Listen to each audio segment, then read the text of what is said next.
Oi, pessoal, sejam bem-vindos aí ao canal do YouTube do Mais Retorno.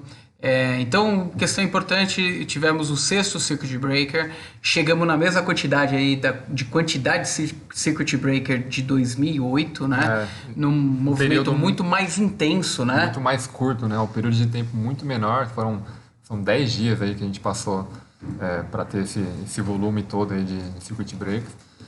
Hoje a gente ainda ficou testando um sétimo, né? Ficou durante o discurso que a gente teve do governo, ficou quase uma hora ali parado no 14,5, quase chegando no 15, tentando o sétimo. Felizmente, né? A gente não teve mais essa parada, né? E não dá para esperar outra coisa senão volatilidade, e a gente vai explicar os motivos disso estar acontecendo e a gente aguardar ainda muita volatilidade daqui para frente. O que é importante, nesses momentos de altíssima volatilidade, o mercado se torna muito mais irracional do que racional. Então, tomar cuidado com os posicionamentos, tomar cuidado para olhar cota diariamente, às vezes nem é esse momento. Exato. O momento é realmente se afastar, se for na empresa, fazer home office, ficar focado no seu trabalho, fora do horário do trabalho, foque na sua família, tente não visitar as pessoas. Realmente o problema que a gente vai colocar aqui nesse vídeo, você vai ver que a rapidez de exposição do coronavírus, ela é muito impressionante e pode causar, sim, um colapso na nossa rede de atendimento. Então, vamos lá. Primeiro movimento, o que deveria ser benéfico nesse momento acaba atrapalhando e colocando gasolina na temperatura que já está muito alta, que é a OPEP. A OPEP, historicamente, ela tem a tendência de resolver seus problemas de forma diplomática, coisa que não está acontecendo agora no momento. Então, nova notícia, a Arábia Saudita fazendo até uma contraparte com a Rússia, né? Dizendo que vai aumentar a quantidade de barris produzido, vai produzir a maior quantidade já produzida. Vai continuar buscando mercados russos, né? O preço do petróleo, eles vão continuar trabalhando num nível muito abaixo, né, do que estava no começo do ano. A gente está com algo como $26 hoje, muito abaixo do esperado. Quando já estava em 30, já ligou um alerta vermelho muito forte, né, principalmente nas empresas do setor, né? A Petrobras tem sofrido mais, se você for comparar em relação aos outros ativos da Bolsa, né? Ela tem particularmente sofrido muito mais e surgiu, inclusive, o interesse do Irã agora, né, de buscar uma reunião emergencial, colocar uma pressão adicional, né? O grupo tem que resolver essa situação de forma diplomática, novamente, de forma rápida, para que o mercado, o mundo, os governos foquem no principal problema, no que tem que ser o principal problema de atenção, que é o caso do coronavírus. Perfeito. E isso traz um outro problema estrutural, porque $26 o barril impossibilita, principalmente, a nossa coleta do pré-sal. Ou seja, todo projeto de maior rentabilização da Petrobras se torna nada. Exato. Agora. Os projetos futuros que estavam planejando com algo de $35, $40 no mínimo ali o barril, vai sofrer bastante agora. Então tem que tomar cuidado, o momento é de cautela. A gente acredita que deve chegar a um acordo, isso não aconteceu historicamente a ponto de ter uma racha, né? uma disrupção ali. É muito difícil isso acontecer. O Iraque, na verdade, pediu uma reunião de emergência para acontecer ainda hoje, talvez amanhã, mas possivelmente já haja reuniões de comitê agora para tentar analisar esse momento e tentar trazer um equilíbrio momentâneo que o mundo está precisando. Então essa é realmente a gasolina no momento que já está muito quente, fervendo, tem uma situação muito complicada no mundo e agora chegando para a parte mais fundamental, que é o coronavírus, né? O coronavírus tem feito um estrago nas economias do mundo, para você ter uma ideia, na ordem de 27 trilhões de dólares. É isso mesmo. O mundo já perdeu, entre aspas, né, a precificação dos ativos hoje, 27 trilhões de dólares a menos. Ou seja, o impacto é mundial. E tem um motivo. Se a gente pega e faz uma analogia com o que aconteceu na China, e a China ela tem uma forma de atuação que não é uma democracia, Tem né? ferramentas, né, que a maior parte do mundo não tem, né? Então, que facilitaram ela a lidar, controlar, e inclusive ela demorou também. Se a gente for pensar que começou lá no final de dezembro, ela demorou todo o mês de janeiro, fevereiro para conseguir controlar a situação. É um ciclo de 3 meses, Exato, né? teve um ciclo interessante aí para acompanhar. Entendendo que o Ocidente deve demorar um pouco mais, um ciclo... Ou pelo menos igual, né? Exatamente. Se a gente olhar em termos do que está acontecendo na Europa, por que que a população... Na verdade, por que que os investidores ficam tão temerosos? O que está acontecendo agora na Itália é um choque para o restante do mundo. Por quê? Houve um colapso do atendimento ao sistema de saúde. Ou seja, a quantidade de casos evoluiu tão rápido e de forma exponencial que não foi possível as pessoas que estavam em cura serem curadas para os novos entrantes entrarem no lugar dessas pessoas. Então, houve um acúmulo, né? Como se fosse um funil, uma porta única aberta ali e 1000 pessoas querendo passar por uma porta, né? Exato, e é importante citar essas diferenças entre China e Itália, porque também ela explica um pouco a demora para o impacto desse vírus ter chegado no mercado, né? A gente passou o mês de janeiro, inclusive a Bolsa Brasileira chegou num pico interessante no final de janeiro, e o coronavírus já estava ali, só que estava muito concentrado lá na Ásia, especialmente na China, né? E a partir do momento que ela foi para a Europa, a gente conseguiu ter uma real dimensão dos problemas e da potência que esse vírus, que esse problema pode ter como nação, como economia e para os mercados ali. Então, o parâmetro para o resto do mundo parou de ser um pouco a China, em termos de potencial destrutivo, né? Em termos de morte, está muito maior lá, e focou um pouco mais na Itália. A partir que chegou na Europa, começou a se dimensionar o problema e começou a espalhar para o resto do mundo. Aí, por isso que demorou um pouco também. A gente conseguiu ter um período inicial, do começo do ano, relativamente bom, e a virada foi muito rápida quando a gente deu conta. E isso a gente percebe que essa escalada, ela torna o ambiente realmente totalmente desprovido de comercialização de produtos.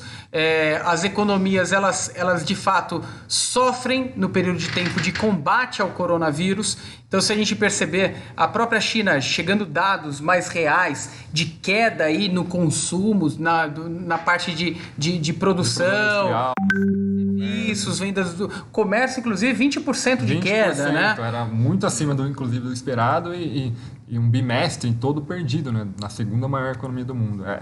Também um pouco da dimensão do problema que a gente vai começar a descobrir agora quando sair os números de produção, de atividade, seja na Europa, nos Estados Unidos e aqui também no Brasil, né?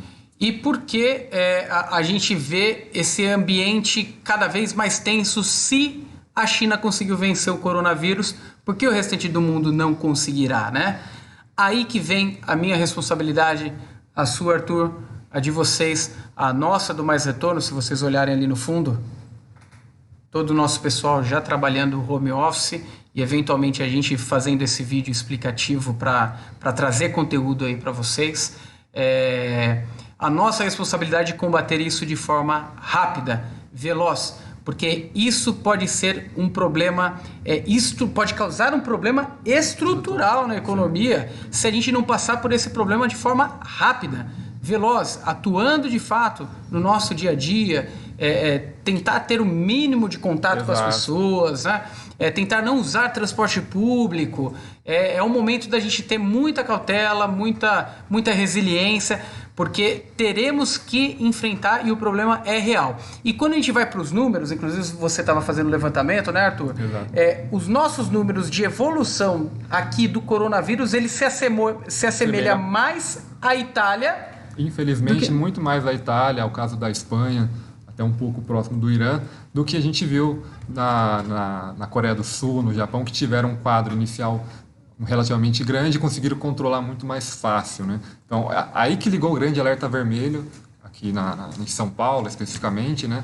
E tendo que tomar essas medidas aí um pouco mais restritivas, né? Que vai impactar o comércio, né? Como o Luiz disse, a grande preocupação é que isso não vira um problema mais estrutural. O que quer dizer um problema mais estrutural? Com pequenos comércios fechando, literalmente, né? Com problemas para pagar as contas, com pessoas perdendo empregos, coisas desse tipo. Então, empresas alavancadas sendo exatamente. pegas Então, nesse que não se período. torne algo estrutural, seja apenas transitório. Vai ser um período ruim, a gente está recebendo aí alguns estímulos, né, para tentar vencer esse mar, mas que chegue depois do outro lado da ponte, que não tenha sido estrutural. Né? Por isso que a gente está vendo os impactos hoje na nossa bolsa. É o mercado com receio do que pode acontecer, não o que valem os ativos no dia de hoje. Então, tem muita emoção e muita expectativa fora da realidade do que está acontecendo de fato no mercado real. Antecipa bastante. Antecipa bastante e antecipa um cenário de muito estresse, né? Uma hipótese muito mais alarmante, com uma intensidade muito maior do que de fato pode acontecer. Então, esse momento, novamente, é um momento de equilíbrio, cuidado para não tomar nenhuma atitude. Não achar que vai recuperar todas as perdas num dia, né? Como o dia de ontem teve uma alta, achar que ali você vai resolver o seu problema. Ou simplesmente realizar, que acho que é o mais perigoso, né? Tem que tomar cuidado nesse momento. Inclusive, você que está vendo esse vídeo, eu peço uma gentileza para você, dê um like aqui nesse vídeo, deixe seu comentário para a gente entender quais foram os impactos aí na tua vida, na tua carteira de investimentos. Clique no sininho de notificações aí para receber os novos vídeos que a gente vai manter você atualizado. Não deixe de seguir o nosso canal. Siga a gente também no nosso Telegram, a gente vai manter você bastante atualizado. Vamos deixar aqui na descrição desse vídeo o detalhe do nosso Telegram, como que você acessa ele.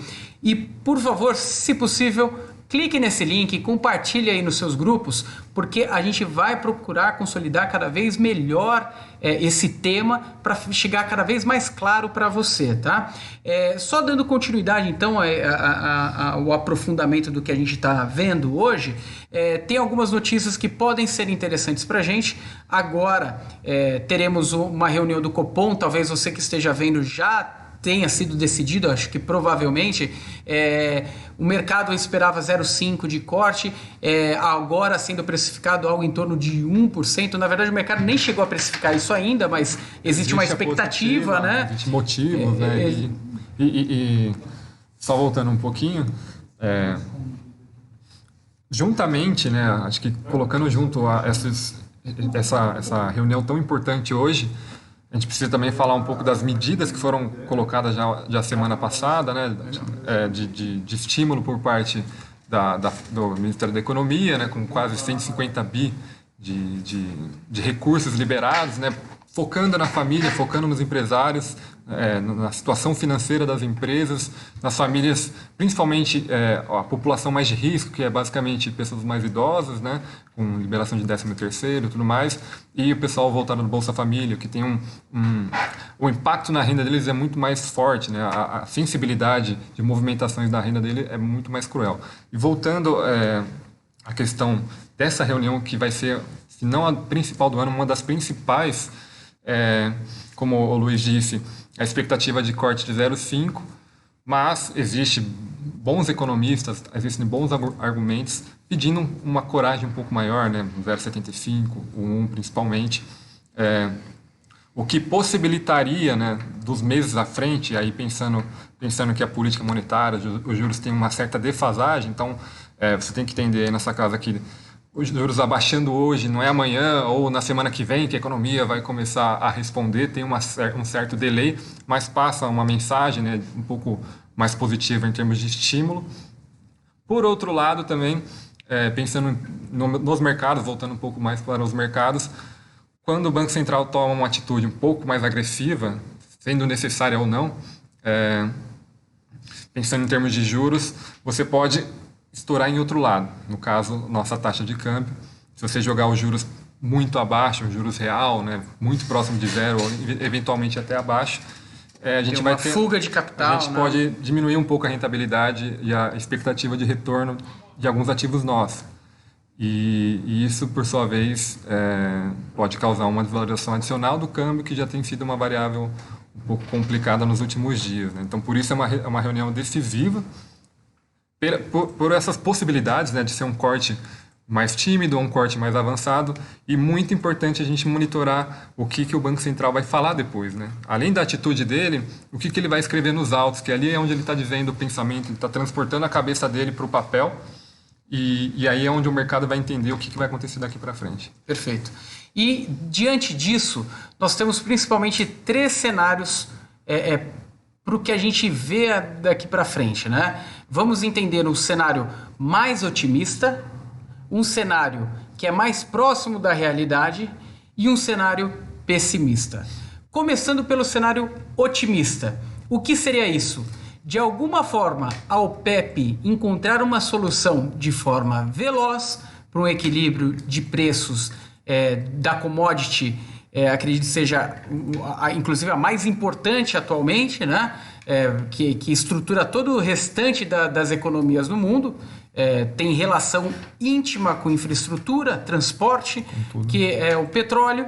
Então, o OPEP chegando a um acordo deve trazer uma tranquilidade, se isso for feito de forma rápida, é o cenário mais positivo, e aliado a isso, alguma situação que já antecipadamente diminua a quantidade de exposição do vírus coronavírus. Que a nossa taxa de crescimento mude em relação ao que foi a Itália, né? Que a gente consiga dividir a nossa curva mais suavizada, né? Acho que seria uma sinalização muito forte de que o nosso movimento aí de restrição, esses movimentos que inclusive a Mais Retorno está fazendo, tem surtido efeito, que a gente está conseguindo combater o vírus, né? Então, isso acontecendo é um cenário otimista para a gente ter aquele argumento de efeito rebote, que é o seguinte: uma recuperação rápida da economia, que rapidamente a gente volta a ter a sua atividade econômica restabelecida, como acontece na China, tá? Está acontecendo na China o efeito rebote. Como aconteceu no Brasil em 2008, a mesma coisa. Exatamente. Foi, obviamente, uma queda dura, mas a recuperação foi muito forte, os ativos subiram muito rápido, a atividade econômica voltou muito forte. 2010, logo um pouco depois da crise, a gente teve um dos melhores anos em termos de crescimento. Então, seria um pouco parecido com isso, né? Perfeito. Uma conjunção de fatores positivos, uma mudança de cenário muito rápido para o lado positivo. Então esse efeito rebote pode acontecer, contanto que essas variáveis aconteçam. O cenário mais realista é aquele lá que eventualmente a gente vai conseguir combater de fato o coronavírus, mas se alongue um pouco mais esse tempo, mais do que o que a China conseguiu trazer, e lá para o segundo semestre a gente resolve esse problema. Isso é o cenário talvez mais realista de acontecer, mas dado que o equilíbrio de evolução já comece a acontecer e a curva de crescimento já seja interrompida, para a gente entrar na curva lateralizada, a gente já vai conseguir sentir sinais da economia reagindo. Exato. As próximas 2 semanas serão vitais assim, em termos de análise de cenário. Assim, vai sinalizar muito bem para onde a gente está indo. Se a gente está indo mais para o lado da Itália ou se a gente está indo mais para o lado da Coreia do Sul, do Japão. Perfeito. E o cenário pessimista é aquele que isso acontecendo e persistindo e os estímulos não serem suficientes para segurarem uma base estrutural de empresas que estão alavancadas, microempresas, autônomos, pequenas empresas, e eventualmente essas empresas não conseguirem ajuda, não conseguirem liquidez, não conseguirem saldar suas dívidas, a gente ter uma sequência de quebras impossibilitando uma recuperação de forma rápida, recuperação em V. Aí sim a gente vai andar num ambiente mais lateralizado durante um tempo maior até que haja uma recuperação estrutural. Exato. Por isso, as medidas que são anunciadas, né, as tentativas, né, de sinalização positiva, são muito importantes porque elas não pensam apenas nesse curto prazo aí de 1 mês, na tentativa de solução do problema do vírus. Ela está pensando também daqui 6 meses, quando a atividade econômica tem que voltar a ser o foco, né, a retomada tem que voltar a ser o foco. Então, essas medidas de estímulo de consumo, liberação de crédito, elas são muito bem focadas, muito bem pensadas para o dia depois de amanhã, né, na expressão. Por isso que a volatilidade vai continuar um pouco alta nos próximos dias, isso está muito claro, a gente viu ao longo dessa semana. Felizmente não tivemos mais um circuit break nessa data, né? Lá fora também tivemos um caso de circuit break da S&P durante a nossa live, inclusive, que a gente não conseguiu comentar. Portanto, monitorar a situação da OPEP, das principais coisas, e evolução de número de casos aqui no Brasil. Né? Nos próximos dias, a inclinação da curva vai ser importantíssima. É importante ter equilíbrio, tranquilidade, resiliência nesse momento.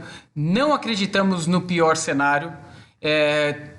Acreditamos em algo mais entre o cenário realista e o cenário positivo, dado algumas notícias que a gente vem tendo, e a gente vai manter você informado. Então, por gentileza, dê seu like aqui, compartilhe esse vídeo, se inscreva no canal, clique no sininho de notificações para a gente continuar nessa velocidade trazendo informação de qualidade aí para vocês, viu? Obrigado e até a próxima. Obrigado, pessoal. Até mais.